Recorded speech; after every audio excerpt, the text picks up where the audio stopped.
Hey there everybody and welcome back. For those of you that are tired of paying for more expensive pods for your Nespresso machine like the Vertuo or really any of the Nespresso machines, stay tuned. I'm going to be covering how to refill your old pods to basically make it not only more affordable, but allow you to try your own coffee in the Nespresso machine. So before we get started, don't forget to like and subscribe and check out the channel for new content. All right, so jumping straight in, you'll see I do have a sample pack over here. One thing I do want to note, basically just two quick disclaimers. First and foremost, this is likely going to be voiding the warranty on your machine. You're only supposed to be using the Nespresso pods, and I'm sure that there is a possibility of damaging the machine. So just bear that in mind before you jump in. Additionally, you are modifying something that you're consuming, so make sure that you're following any and all applicable guidelines when it comes to the handling of anything that you would consume. So basically, this video is for educational purposes only. So let's jump straight in. So what we have here is I have a sample pod that is new, basically just a standard espresso capsule. It's the single shot. Then we have an empty pod, and then we have one that I have refilled. Now, what I'm going to be doing at some point is I will be putting a video on the screen actually brewing this particular pod just so you can see what that brew looks like while I'm doing this video. So I'll cut the audio for that, but basically just wanted to let you know if you see that pop up, that's basically why. So what we're doing is actually fairly simple, but it's kind of annoying when it comes to actually refilling these. Now with the Nespresso pods, my understanding is the bottom is a barcode that is scanned by the machine to basically determine, okay, is this an authentic pod? Additionally, because the top gets punctured, you can't reuse it. So what you do is you buy these things right here. So I have a couple of extras, and I'll put a link to the ones that I'm using in the description. It's by the company Grasseed. So essentially what this is it's just a tinfoil cover with this adhesive piece around it. It's supposed to be food grade, so it's not something that should have too many concerns as far as, taking in too many damaging chemicals, things of that nature.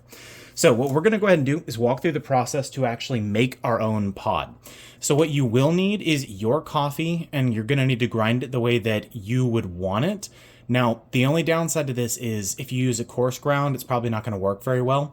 So you are limited to the grind. Basically, you have to set it up similar to the pods that you're using. So you can take one of the pods and open it yourself. So the idea when we're getting started is after you've used a pod, you can carefully take a knife around this rim right here and cut the aluminum foil top off. Now you'll see I really wasn't that careful on mine, but these still work. Just make sure you clean it very, very thoroughly. And then also make sure that you're not bending or damaging this rim here. So once you have your pod, what you're going to do is you're going to take your coffee and grind it up. I try to grind it up as fine as possible. And then you're literally just going to spoon it in here.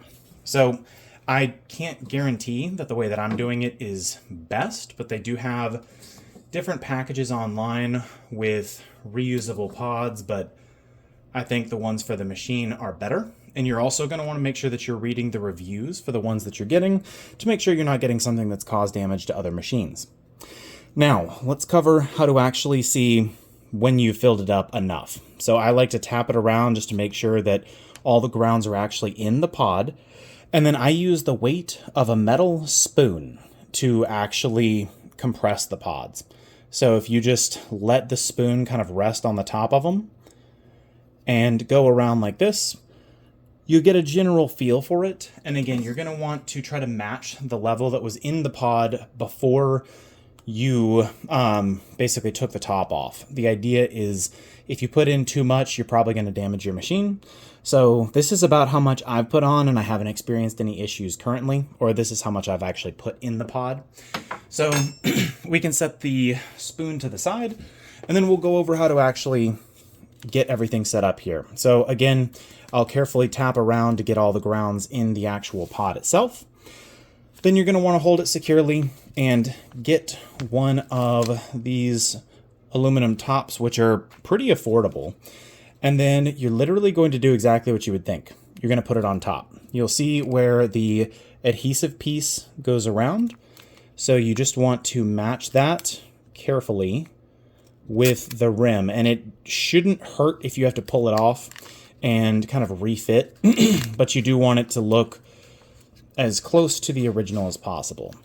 Now, the good thing about these is they have this little tab here to pull off, but if you don't get this put on well, because there is going to be a little bit of pressure, you're going to risk things leaking out and either damaging your machine or just having a really bad cup of coffee.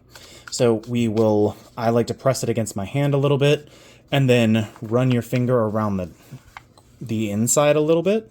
Reason for that is there's a second piece in here where the rim actually connects to the pod. So you're just wanting to get as much of that adhesive connected and flush as possible. So you're going to end up with something like this. And again, it doesn't look as clean as the original, but it is functional. I haven't had any issues so far. I've done this several times myself.